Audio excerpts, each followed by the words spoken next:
Alhamdulillahi Rabbil Alameen. Wassalatu wassalamu ala ashrafil anbiya'i wal mursaleen wa ala alihi wa sahbihi ajma'in. Thumma ma ba'd. Once again, everybody, assalamu alaikum wa rahmatullahi wa barakatuh. So, guys, today I'm going to talk to you. I took a bit of a step ahead when I talked to you about tafsir of the athar, meaning the opinions of the Sahaba and things like that yesterday. Got ahead of myself. We should have talked about linguistics first. So we're going to do that today, inshallah ta'ala. And maybe this will be done today, maybe it'll take us a couple of days, but at least some overview concepts I want to share with you. Ustad Adam may or may not have talked to you about this stuff, but I'll still go over some of these things anyway. I think generally Ustad Adam is going to concern himself with the technicalities of the Arabic language and the skill that you're supposed to develop, and more of the philosophical, historical backdrop, and kind of you're taking the humanities course in Arabic with me.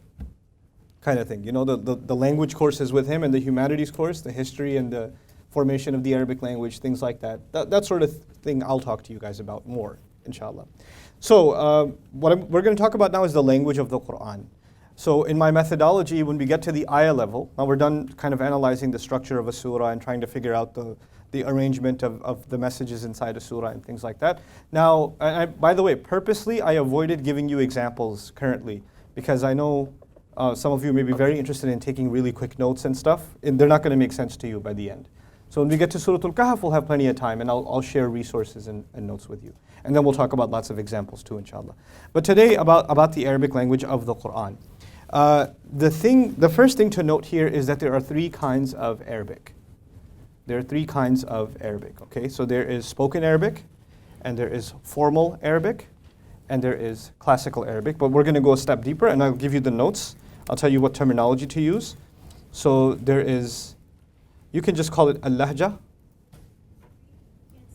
You can't see the screen? Well, put your glasses on. What? أنا لا أفهم. أخبروني من فضلكم. أن افتح؟ يا سمسم؟ أن تفتح. تشغل لا تفتح. In Urdu say kholdo, like open, and then Desis bring that into English, open the light. And then people are confused about like cracking open a light bulb, like open the light, it's not working, like turn it on. هلك أن تشغل الشاشة. Okay, خير, it's coming. To put something to work. To make something work or to turn something on. Why isn't this? I don't know how to do this. Life is so difficult with this new Windows. Is it under share? Is it under devices? Second screen? جاءت؟ لا. إنا لله وإنا إليه راجعون. جاءت? Okay. اللهجة. Al-Lahja is the dialect.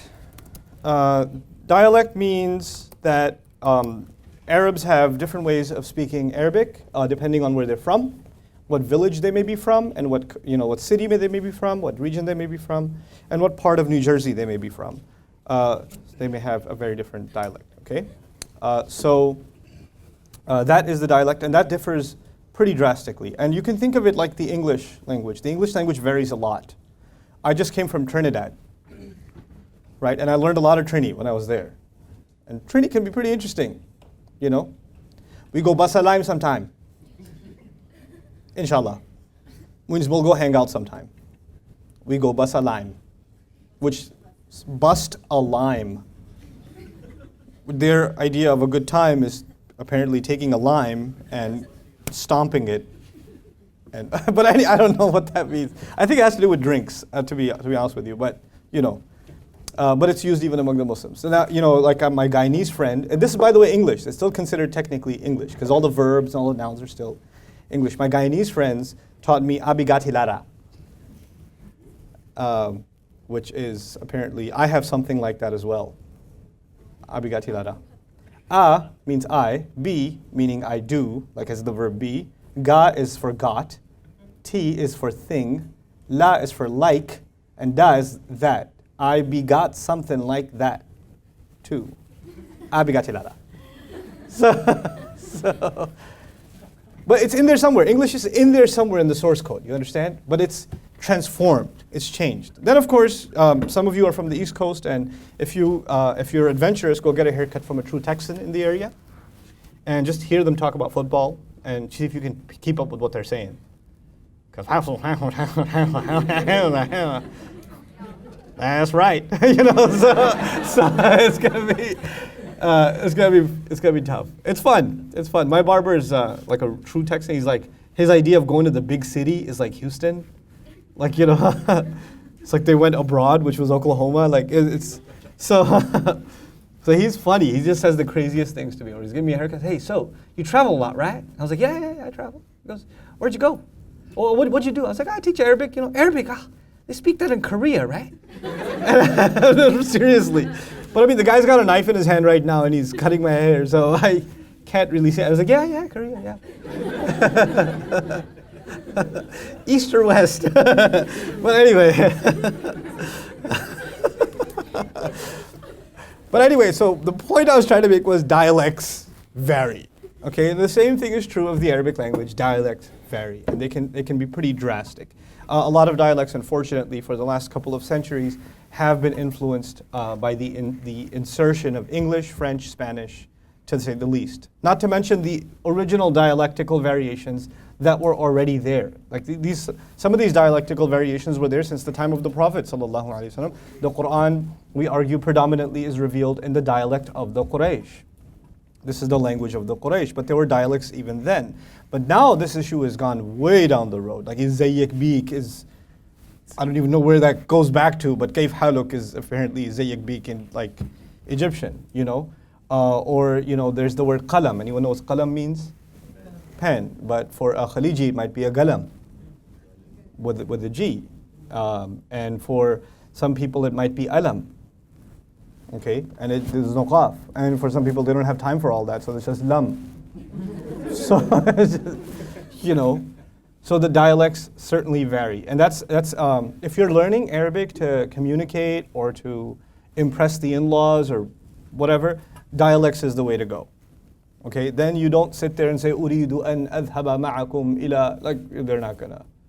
Nobody talks like Salahuddin technically, except us, which is cool. Salahuddin, I really like the cartoon. I recommended it because it's very clean Arabic. It's very enunciated, you know, and every haraka is respected, which is awesome. Okay, now with Disney, there are a lot of cartoons that are being dubbed into Ammiya, into dialects, into the lahjat, which is sad. But the formal one, it's really good for your learning, and it supplements the grammar that you're learning. Right now, you don't see the connection with afsihut tariq and this and that they're saying, and what you're learning, but in a couple of weeks, you're going to start seeing the connection, inshallah. Okay? So that's dialects. And of course, the Arabic of the Quran is not going to, if you learn a lot of dialects, you'll make a lot of friends, but you won't really learn much about the deen or about Islamic texts. You understand? Nonetheless, I don't underestimate or undervalue the importance of dialects. I don't insult them, I used to. But I think of them as a distinct language, actually. And as a matter of fact, one of the things that got me respecting dialects a lot more was Shaykh Mutawalli al-Sha'rawi, rahimahullah, a great mufassir of the Quran, a great lecturer on the Quran, whose tafsir he didn't get to finish. He used to do his series in Egypt. To this day, you have giant posters of Sha'rawi, rahimahullah, all over Cairo. Right? He left his mark when it comes to Quranic studies. And in his wake, there are many people that try to do durus in his style of tafsir. But you know, in order to connect with people, often he would tell jokes in his lectures, and he would make people repeat. And so you have 75% of his lecture, which is the most pristine Arabic you'll hear, and all of a sudden in the middle there'll be this like Egyptian dialect dropped in from out of nowhere, and you won't, as a student of Arabic, I would have no idea what he's talking about. I know people are laughing. So, you know, but he would do that to connect with the audience, which is respectable, you know. Like, we don't go in a mimbar and speak like Shakespearean English. It doesn't make sense. So it is a language to be respected as a language of communication. But regardless, one of the things that I think we have an opportunity to do in Western society, Muslims living in Western society, we have an opportunity to revive formal Arabic without any cultural influence, because we're learning it all afresh. So we're starting over again. So if we're starting over, why not start with the purest form we can and make that the norm? And so we have that opportunity, and we should encourage each other to stick with that. I know with your Arab friends, if you speak in a Fusha fashion, they might look at you funny and say, what did you have for breakfast or something? They might think that you sound weird. But among each other, we've accepted the weirdness, and of course the teachers of religion, shuyukh, scholars, things like that, they actually prefer speaking in Fusha. They prefer it and they respect it. And that's something that you're going to, inshallah, appreciate as you grow in this. And one of the most beautiful experiences I've had recently, we were in Malaysia and we went to this island, Terengganu. It was a flight, and even on the flight, we were just lost in reflection because you're on the other side of the planet, like literally. And you're flying over the ocean to this remote island, this remote resort island. And we're going there because there's an Islamic program that I'm thinking to myself, subhanAllah, where did Islam reach? How did Islam get to that remote island in the middle of the ocean? And when you land there so we got at the airport, first thing you notice is a giant mountain, and instead of a Hollywood sign, it says Allah in Arabic. Giant lafzul jalala, just staring at you like, whoa, that is sweet. So we found a place to eat. It was one of those, those shack things with the tin foil roof. So we're sitting there eating, and this brother is with his family and kids, and he's noticing that we're eating, so he comes over and he says, Antum za'iruna ila huna? Malaysian brother, just Fusha Arabic. زائرون نعم زائرون من أين جئتم؟ جئنا من أمريكا. أمريكا؟ عجيب جدا. تعلمتم العربية في أمريكا؟ I was like, تعلمت العربية في ماليزيا؟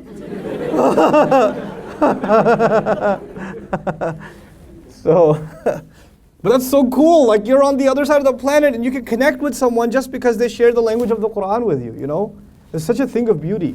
So don't underestimate the value of just even Fusha. It has its place, inshallah. So the next is formal Arabic, and we'll put the Arabic terminology first. Al-Arabiya, Al-Fusha, Al-Mu'asira.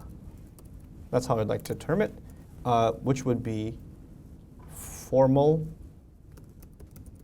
modern Arabic. Okay, formal modern Arabic. So what you're learning to speak here in school, over here, and what you're going to see in cartoons or even the contemporary tafasir and things like that, that is all Al-Arabiya, Al-Fusha, Al-Mu'asira. It is modern, formal Arabic. Okay? So if I speak to you in Arabic, it is modern, formal Arabic. It's not classical Arabic. That's a third category. There's a difference. And a lot of people, because what word is being used in the middle? Al-Fusha, guess what happens? They think this is classical Arabic. It's not. There's a difference, and if you don't respect that difference, you lend yourself into problems. Okay? So formal modern Arabic. And then finally, best way to call it is really, I think, Lughat al-Arab. The language of the ancient Arabs. Okay? So you've got three kinds of Arabic. The language of the ancient Arabs is different from what then? Al-Arabiyatul Fusha al-Mu'asira. There's al-Fusha al-Qadima wal-Fusha al-Mu'asira. There's new Fusha and there's old Fusha. There's two kinds of Fusha. Now if you don't draw that line again, you're going to get problems. So let's understand why there are problems here, inshallah, in this session. And then we'll talk about the approach and research, inshallah ta'ala, in Quran and linguistics. See, the Arabic language is a very complex, very rich, very picturesque language. Every word has images behind it, Every word has, you must have heard khutbahs where the root of this word means this, this, this, and this, and this. And there's a whole story behind this one word, and you're thinking, wow, that's one word? That sounds like a book. But that's one word, But, and we don't think of words like that in English, do we? Like the etymology of words and where they come from and their morphology. We don't dig that deep at all. But it seems like a norm in the Arabic language to dig that deep, right? But actually that's not the norm. That is certainly not the case in modern Arabic at all. This whole thing about looking up the ancient meanings of the roots and all of that, that's a classical study. So I'll give you a brief version to understand these concepts. I don't want to give you a super long, detailed lecture on this. Just an overview that you need to just grasp the differences, okay? You have in ancient times, a language of people that were cut off from superpowers. Okay, these Arabs, they were stuck. So they had the Romans and the Persians, and they had the Abyssinians, and maybe even far away the Chinese, Indian, they were cut off. They were kind of left to their own devices, especially by the Romans and the Persians. Nobody wanted to mess with the Arabs because they didn't have oil yet. Okay, so why are you going to go take over the entire region of Hijaz? What are you going to get? What are you going to, like, sand BQ? Like, you got nothing there to take over. Like, why do nations take over other nations' land? For natural resources, for water resources, for agricultural resources, for infrastructure. Maybe there's cities and there are roadways. There's nothing there. There's nothing to take over. So they are left completely to their own devices. As a result of that, the Arabs overwhelmingly, they got isolated. Socially, culturally, they got isolated. Very few of them went out to travel and do business, trade, bring in imports, things like that. We know about travel for towards Syria and things like that, right? But Syrians were at the time part of the Roman Empire, right? So travel to the Roman Empire, the Greeks, they would travel to China sometimes, things like that. India, there was some trade with India, and as a result, some of those stories made their way into the Arab world too. That's part of their culture. But overwhelmingly, most people, they didn't do that. Most people just stayed in Arabia, in this isolated place. Now the thing is, when you stay like that, who do you talk to? Only each other. And how much foreign influence do you have? Not much at all. And if that stays the case for thousands of years, then your language becomes so internalized and so refined for your own purposes with such little influence from the outside that your language gets better and better and better and better. The opposite is the case nowadays. I want you to compare the ancient times to modern times. Not about Arabic, but even about English, right? If you live in New York, any New Yorkers here this year? New Yorkers? MashaAllah. Upstate? That doesn't count. Okay. City? Huh? Seriously? Well, how far upstate are we talking about? 20 minutes, that's not upstate. Where are you in New York? Can you tell me the place? No, what's the name of the town? Middletown? Never heard of it. Okay, that's fine. Okay, we'll give you New York, no problem. But if you live in New York, it's the immigration hub of the United States, JFK. And when people come there from all these different places in the world, they have their own dialects. They have their own languages. And they learn ESL. What does that mean, ESL? English as a second language. So they're kind of struggling their way through English when they're in Jackson Heights, or when they're in Astoria, or when they're in 28th Street and Broadway or whatever. It's like an international bazaar situation. So, and there are some neighborhoods in New York where you go and you better know Spanish. If you go to Junction Boulevard, you better know Spanish. You can get yelled at for not knowing Spanish. It's happened to me. Está en los Estados Unidos, no habla español? You're in America, you don't speak Spanish? I was like, lo siento. But so what happens as a result is English actually suffers. English suffers. English is constantly being slapped around by other languages. So some of the worst English spoken in the entire country is actually on the streets of New York.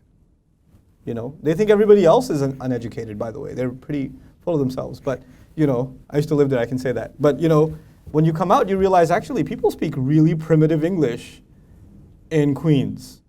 It's really primitive. And when you come outside, you see even people with no education speaking much better grammatically than they are. And that's actually the result of constant foreign influence. The language doesn't get to refine, So the Arabic language, bottom line is, the language of the Arabs got to refine a lot. It became very, very, very pure. But that doesn't mean that all the words of Arabic are only in Arabic.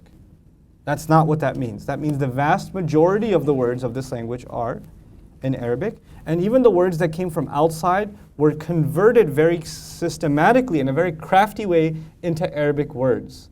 So there are Farsi words in Arabic, there are Greek words in Arabic, there may be even Aramaic words in Arabic, there may be Babylonian words in Arabic, there may be those kinds of even ancient language words in Arabic that have transformed and became Arabic, and you can even trace them back to the original sometimes. Like Sijil can be argued to be from Sange Gil, which is Farsi. Sang is a stone, and Gil is soil. So it's a pebble made of stone. You know when soil dries up and makes little pebbles? So تَرْمِيهِمْ بِحِجَارَةٍ مِّن سِجِّيلٍ. And you'll find many classical Arabic scholars actually giving it that definition as well. You know, Jahannam is argued to be from Farsi also by some, Jahannam, which is a torture chamber. There are other arguments about Jahannam also. You know, the ustura, like, you know, asatirul awwaleen. Have you ever heard this expression in the Quran? Asatirul awwaleen comes from ustura, which is actually asturia in Greek, which is from where we get the English word story. Story and ustura and asatir are actually from the same origin, traced back. Right, so you have words that came from other languages, that's fine. That happens in every language. No language is purely itself. There's always some foreign words that make its way into a language, but that doesn't mean that it's a foreign language. It now becomes part of that language. How many people speak Urdu here? Okay, let me make an Urdu point for you. So my brother-in-law and I decided one time that we're going to spend the entire day speaking Urdu. We're on a long road trip from New York to Atlanta, and I said, okay, Fahad bhai, for the next hour, forget the whole day, next hour, Urdu only. You know what Fahad bhai said to me? यार ये बड़ा difficult है क्योंकि जो vocabulary है ना वो बड़ी कॉम्प्लिकेटेड हो जाती है और कभी कभार इंसान फॉरगेट कर बैठता है. I'm not going to translate that for you. It just made it, Urdu is pretty sad. I mean, seriously, you don't have to just say hai at the end of an English sentence and it's Urdu. So anyway, the Arabic though was like the vast majority of this language and the vast, absolute majority of its words uninfluenced by foreign influence, which is remarkable, which is absolutely remarkable. By the way, the Quran itself also has non-Arabic words in it that are originally non-Arabic words but were made Arabic. That doesn't change the fact that it's the Arabic Quran. It doesn't change that. Like, just to give you an example of that, Ibrahim, the name of the Prophet Ibrahim alayhi salam is not an Arabic word. You know, his father, or some argue uncle, Azar, that's not an Arabic word, Then similarly, even like Yaqub. Yaqub is from where? Yeah, from the children of Israel. That's a Hebrew name. Jacob. Or Yaqub as they pronounce it in Hebrew. That's the anglicized. Jacob is the anglicized version. It's not an Arabic word. Even though it has, because Hebrew is sister languages with Arabic, so it shares some meaning. Yaqub actually from Aqab, from their origins, from their etymology, actually means the one who asks, the one who follows, or the one who makes you follow.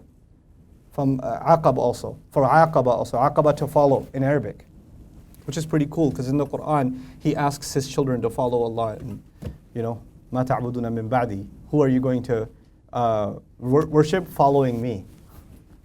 Like literally, like that, subhanAllah. But anyway, I digress. Now the Arabic of the Quran, the Arabic language of the Quran, I want to give you some of its features that are no longer there in modern contemporary Arabic. I'll give you some bullet points, inshallah, and you'll have to remember these because this is important stuff, okay? The first of them is complexity of grammar. Old Arabic, back in the desert Arabic, man, it was complex. Like, every little detail mattered. Every little detail can change the meaning of what you're trying to say. Okay? A little harakah off here and there, it's not, for us, it's kind of, sometimes we say tomato, tomato. It's not like that for them. It can make all the difference in the world. Okay? So, to give you an example of that, like a short example, if you say, let's say la rayba, and you say la raybun. Okay? You guys know where la rayba comes from? What am I referring to? ذَلِكَ الْكِتَابُ لَا رَيْبَ فِيهِ. It's used in other places in the Quran too. The thing with la raybun is that if you look at an English translation of la rayba, it'll say there's no doubt. La rayba, there is no doubt. And remarkably, in English translation, if you said la raybun, chances are the author will say there's no doubt. In other words, whether you say la rayba in Arabic or you say la raybun in Arabic, the English translator will say the same thing. But to the Arabs, this actually made a huge difference. This was actually a big deal in Arabic. So This kind of stuff gets lost in translation because of its complexity. Inshallah, Ustad Adam will teach you the difference. But for now, there's a big difference. And it can impact tafsir, it can impact the interpretation of Quran, whether it's rayba or raybun, you know? So that complexity, does that exist in modern standard Arabic or modern formal Arabic, Fusha al-Mu'asira? No. No.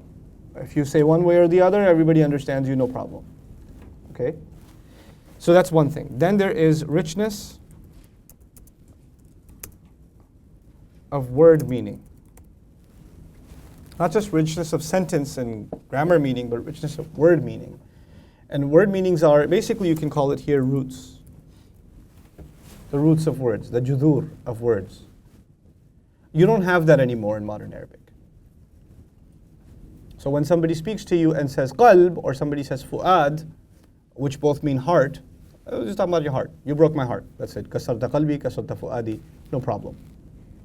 Okay? So it doesn't make a difference in modern Arabic, but it does make a difference in Old Arabic, which is actually, modern Arabic is a lot easier. And the reason is people want language to get easier over time so they can communicate with foreigners. You see, that's why English deteriorated, because we're constantly communicating with foreigners, right? The Arabs communicated with who? Each other, so it got more complex. But were they forced to communicate with others all the time, it would have deteriorated. Guess what? After Islam became victorious, did Islam become international? Yeah, so the majority are dealing with foreigners, which means Arabic had to deteriorate. The rise of Islam coincides with the fall of Arabic.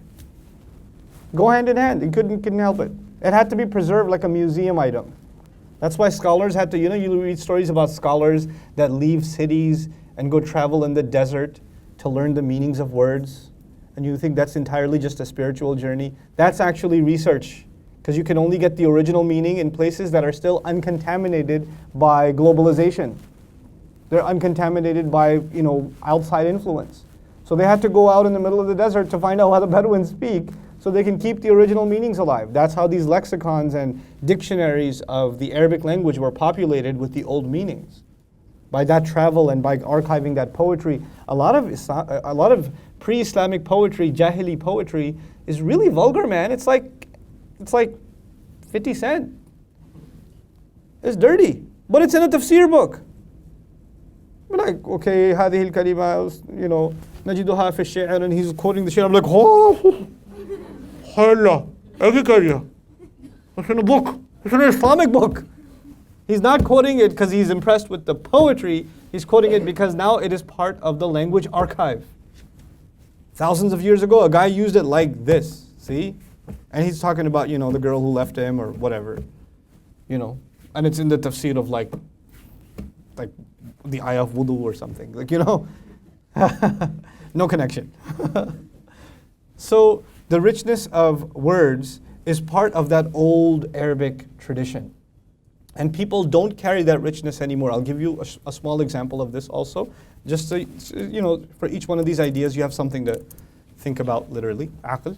Aql is intellect. Aql means intellect. But in Old Arabic, aqala is to tie a knot. To tie a knot. And the iqal is the rope that the Arab used to have on top of his head. He used to wrap it around his head, a rope. And he would do that not because his scarf keeps flying off. He would do that because he would take it off and tie his camel with it.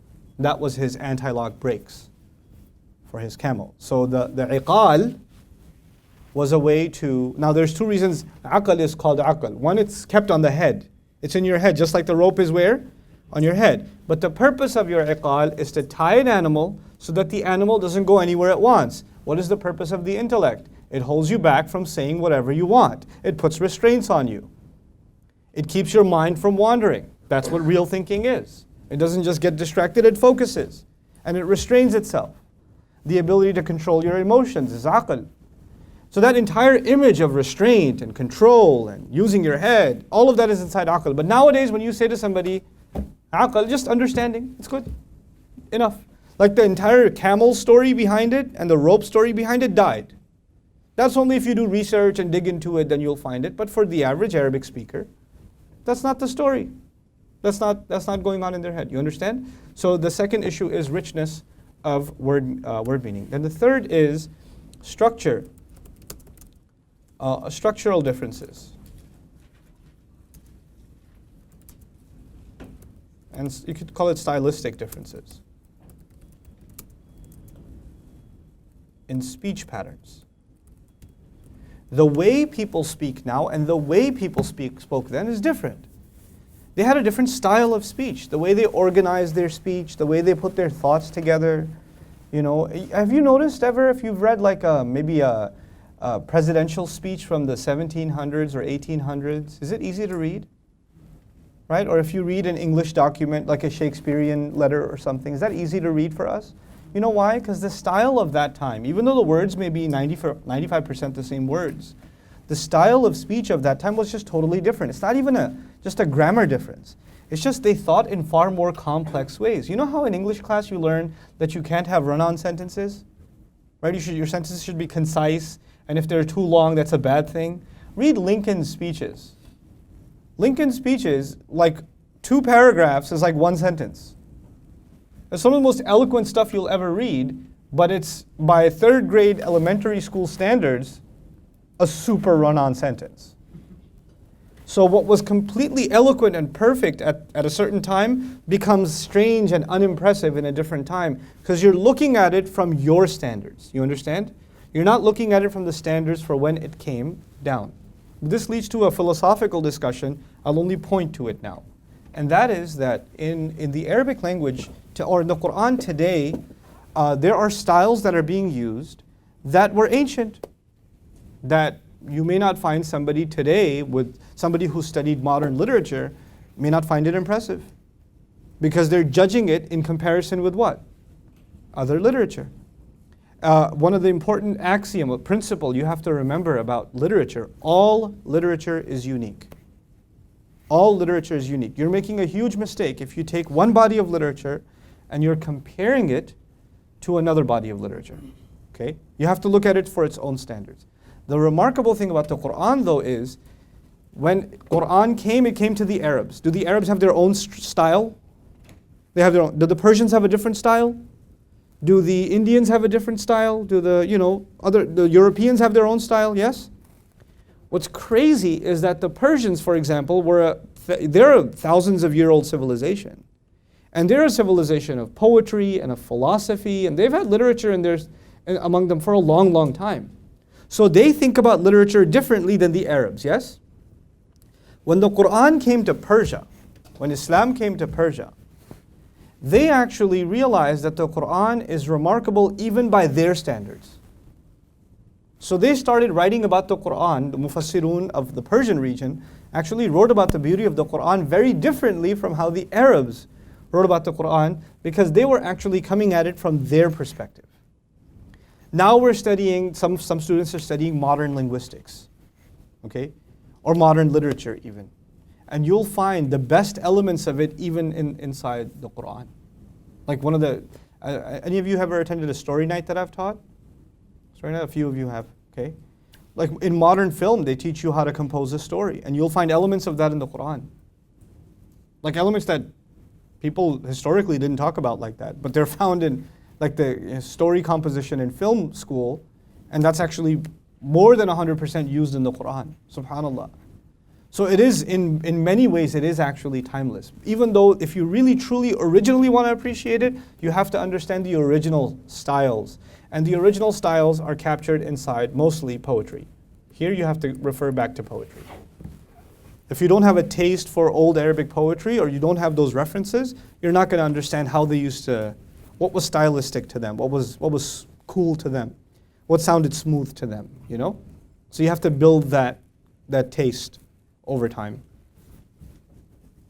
All right, so that's good enough for differences, and these things don't exist. Neither is modern Arabic complex. It's actually a small percent of the grammar used in the Quran. The grammar of the Quran is far more. The grammar you need to speak clearly is far less. Far less. Okay? Or to even write an article or paper. You don't need as much grammar at all. Now let me tell you the complication now, and inshallah that's enough for today's halaqah. The complication is that you have a professor at the University of Georgetown, which has a PhD in Arabic and Middle Eastern Studies program. You have a professor at Hartford Seminary who's writing a literary criticism of the Quran. You have University of Chicago professors, even though some of them are very well read and extremely, extremely, articulate. But when it comes to the Arabic side, I've noticed there's some pretty funky things going on. So what they do is they say, oh, well, this was actually in the 90s. We saw this for the first time. I still remember, first time I saw it, I was actually shocked by it. It was the 1998 MSA East Zone Convention.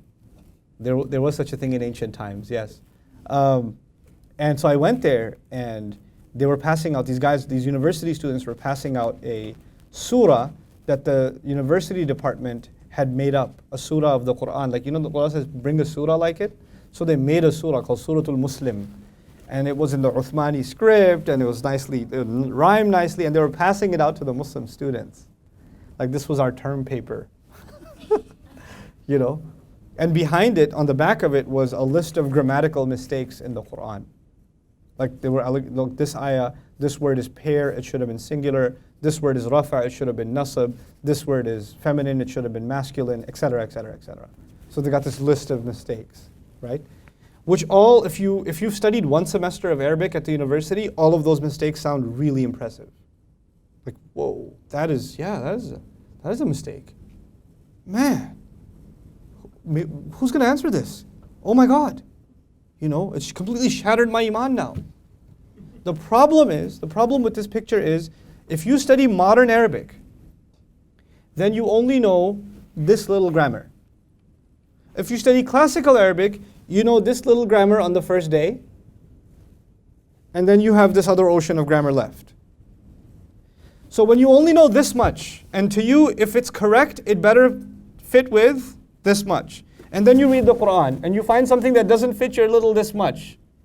What you going to think? It's a mistake. But that's just because you don't have the big picture. That's just a PhD on how much you don't know.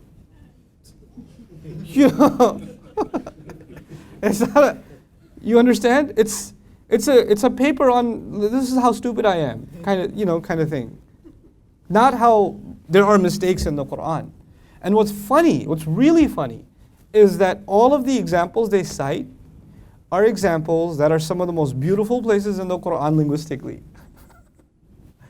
And our scholars wrote about them not to respond to some allegation that there's a grammatical error. They wrote about them because look at how awesome this right here. Look at what Allah did over here when He made this feminine, even though we were expecting it to be masculine by basic rules, but by advanced rules, look at the advanced concepts that came out of this, that went this way and this way and this way. We're like, oh, whoa, word of God, man. Like, it becomes a spiritual experience. So inshallah, when your grammar advances, then you can enter that conversation. You can see some of that for yourself. You can see what is the allegation being made and how, i'rab and the study of i'rab and the study of balagha, and these studies, they respond. And they respond way, far more convincingly. As a matter of fact, I don't even like to study the criticism. I just like to study the i'rab itself. Interesting i'rab in the Quran, interesting ayat of the Quran that present kind of a linguistic riddle for moderners like us. For the ancients it was not a riddle, but for the moderner it's a riddle. It's like, hey, how does that work? How does that come together? What could that mean? So that's the picture I wanted to paint for you. And since I have 4 minutes left, I will give you one thing. When I study for an ayah, I actually pay attention to the linguistics before anything else. Before I go into the tafsir sources and all this other stuff, I pay attention to the linguistics. And for me, the linguistics are made up of three things. They're made up of the grammar, they're made up of the balagha, the rhetoric, and they are made up of the root analysis.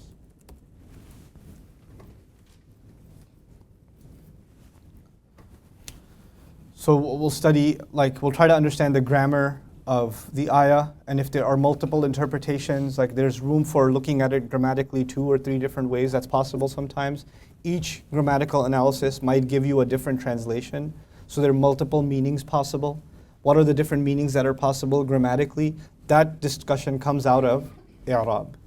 Balagha tells you the benefits of each side. In other words, why if this form was being used, if this ism was being used here, and it was used in the light version as opposed to the heavy version, or if it was singular as opposed to pair or plural, what's the point of that? How does that give more powerful of an effect than its alternative? That's in the balagha study. Balagha is basically, one way of thinking about balagha simply in the Quran is not only the effect of the words, but actually also how its alternative would not have been as good. Like, what's another way you could have said this? And it doesn't even come out close to as good. Okay? Like recently I was reading لَهُمْ مَا يَشَاءُونَ فِيهَا وَلَدَيْنَا مَزِيدٌ in Surah Qaf. Allah says they will have whatever they want in it, and we have more. I'll give you a rough translation. Just look at this. They will have whatever they want in it, and we have more. Okay? Now, another way of putting this. For them is whatever they want. I'll make for them all caps so you can see the issue.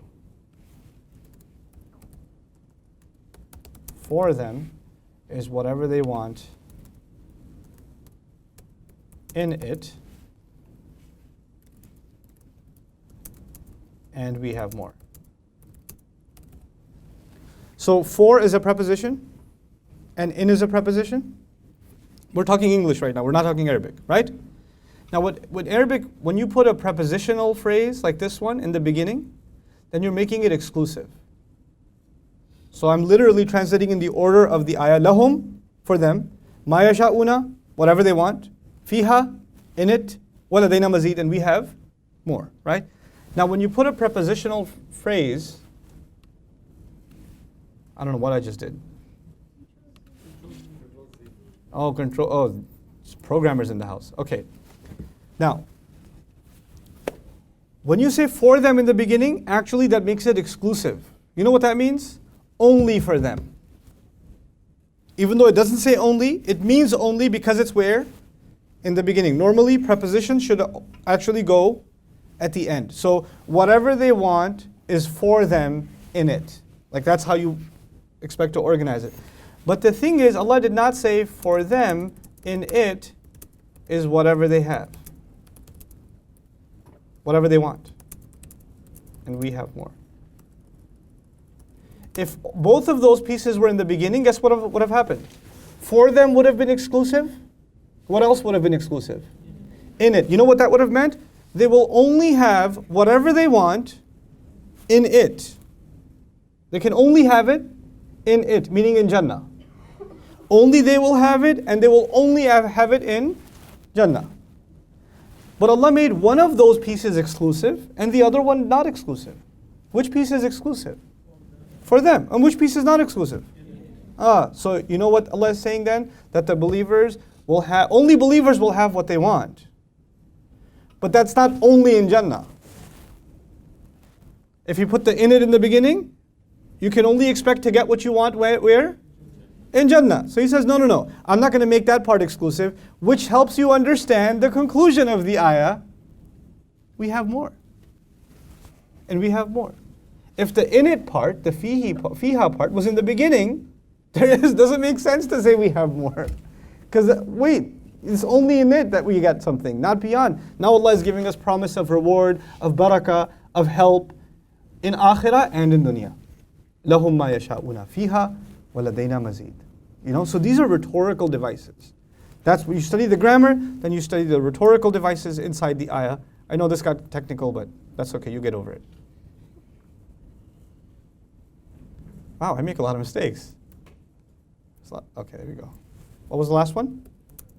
Root analysis. Root analysis is actually something I don't do much of anymore because I have a student, a graduate from 2 years ago, who I trained on how to do root analysis for me, so I don't have to do it. So Ustaz Jabran actually does that for me. So it's his headache now. He just does it. So I'll teach you what sources that he goes through and how he does it and how he extracts the notes from it and puts a piece together for me. Okay, I need notes on the word hamd. Go.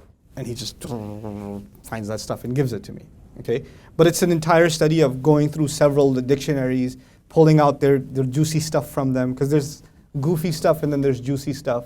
So you got to take out the juicy stuff and put it all together, nice compiled notes, because if I'm going to go give a lecture or a dars, like a detailed dars, and I don't have, like, if I have too many unnecessary details, then I'm not going to be able to give a consistent or like a coherent dars, right? So I have the juicy parts taken out. So inshallah, hopefully when we're done, we're going to publish that stuff too. Bidna ta'ala. Like the juicy root analysis. It's probably what we're going to call it. Okay? But that's this stuff, between these three things, I think we go through about 12, 13 different sources. Now we haven't started studying tafsir yet. We're just studying the language. We're just looking at the language. Then we're going to get into tafsir, as it's classically called. So inshallah, tomorrow's session, we're going to talk about tafsir of the ayah. But after the language, what are we doing with tafsir of the ayah, inshallah ta'ala? And what sources? There's no, huh? Oh, Thursday, yeah. Tomorrow means Sunday. I said Sunday. What do you listen carefully next time? What's recording? Nothing's recording. It's not recording, is it? Nope. See? What are you talking about? Okay. All right. So here's the deal. You guys need to study, and so long as I have the mic on, you people don't do anything and you just sit there. So I'm going to take my mic off. I'm going to give open QA, but if you come up to me, QA, not the whole class QA, because you guys need to be doing homework and doing other things with your life. Inshallah ta'ala. Okay? So I'll stick around, but I'm not on the mic. Barakallahu li wa lakum. Assalamu alaikum wa rahmatullahi wa barakatuh.